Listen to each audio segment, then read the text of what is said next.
আজি ৰাতিপুৱাই ভক্তদ্ৰবা বজাৰত এখন বজাৰ উন্নয়ন সমিতিৰ বিল্ডিং এখনৰ আধাৰশিলা কৰিলোঁ। বুঢ়ীখামাৰ বজাৰত এখন মাৰ্কেট শ্বেড আধাৰশিলা কৰিলোঁ। আৰু ইয়াৰ পিছত মাজদিয়াত এখন স্বাস্থ্য উপকেন্দ্ৰৰ এখন ইতিমধ্যে বিল্ডিং বনাইছে, তাক মুকলি কৰিম। আৰু কেইবাটাও সামাজিক অনুষ্ঠানত অংশগ্ৰহণ কৰিলোঁ। গতিকে ভক্তদ্ৰবা বজাৰ, বুঢ়ীখামাৰ বজাৰ বা মাজদিয়া অঞ্চলৰ কাৰণে স্বাস্থ্য কেন্দ্ৰত আজি আমাৰ এই দিনটোত বহু দূৰ আগুৱাই গ'ল আৰু বহুকেইটা সমস্যাও সমষ্টিৰ সমাধান হ'ল। আজি ৰাতিপুৱাই ভক্তদ্ৰবা বজাৰত এখন বজাৰ উন্নয়ন সমিতিৰ বিল্ডিং এখনৰ আধাৰশিলা কৰিলোঁ। বুঢ়ীখামাৰ বজাৰত এখন মাৰ্কেট শ্বেড আধাৰশিলা কৰিলোঁ। আৰু ইয়াৰ পিছত মাজদিয়াত এখন স্বাস্থ্য উপকেন্দ্ৰৰ এখন ইতিমধ্যে বিল্ডিং বনাইছে, তাক মুকলি কৰিম। আৰু কেইবাটাও সামাজিক অনুষ্ঠানত অংশগ্ৰহণ কৰিলোঁ। গতিকে ভক্তদ্ৰবা বজাৰ, বুঢ়ীখামাৰ বজাৰ বা মাজদিয়া অঞ্চলৰ কাৰণে স্বাস্থ্য কেন্দ্ৰত আজি আমাৰ এই দিনটোত বহু দূৰ আগুৱাই গ'ল আৰু বহুকেইটা সমস্যাও সমষ্টিৰ সমাধান হ'ল।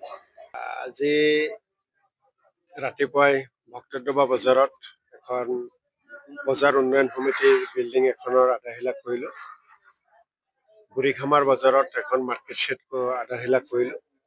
আৰু ইয়াৰ পিছত মাজদিয়াত এখন স্বাস্থ্য উপকেন্দ্ৰৰ এখন ইতিমধ্যে বিল্ডিং বনাইছে, তাক মুকলি কৰিম। আৰু কেইবাটাও সামাজিক অনুষ্ঠানত অংশগ্ৰহণ কৰিলোঁ। গতিকে ভক্তদ্ৰবা বজাৰ, বুঢ়ীখামাৰ বজাৰ বা মাজদিয়া অঞ্চলৰ কাৰণে স্বাস্থ্য কেন্দ্ৰত আজি আমাৰ এই দিনটোত বহু দূৰ আগুৱাই গ'ল আৰু বহুকেইটা সমস্যাও সমষ্টিৰ সমাধান হ'ল। আজি ৰাতিপুৱাই ভক্তদ্ৰবা বজাৰত এখন বজাৰ উন্নয়ন সমিতিৰ বিল্ডিং এখনৰ আধাৰশিলা কৰিলোঁ।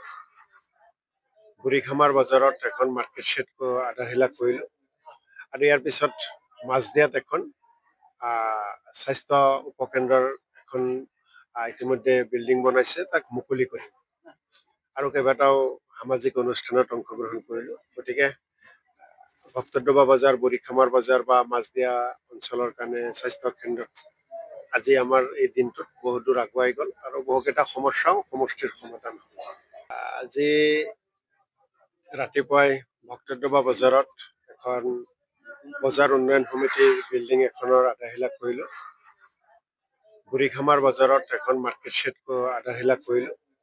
আৰু ইয়াৰ পিছত মাজদিয়াত এখন স্বাস্থ্য উপকেন্দ্ৰৰ এখন ইতিমধ্যে বিল্ডিং বনাইছে, তাক মুকলি কৰিম।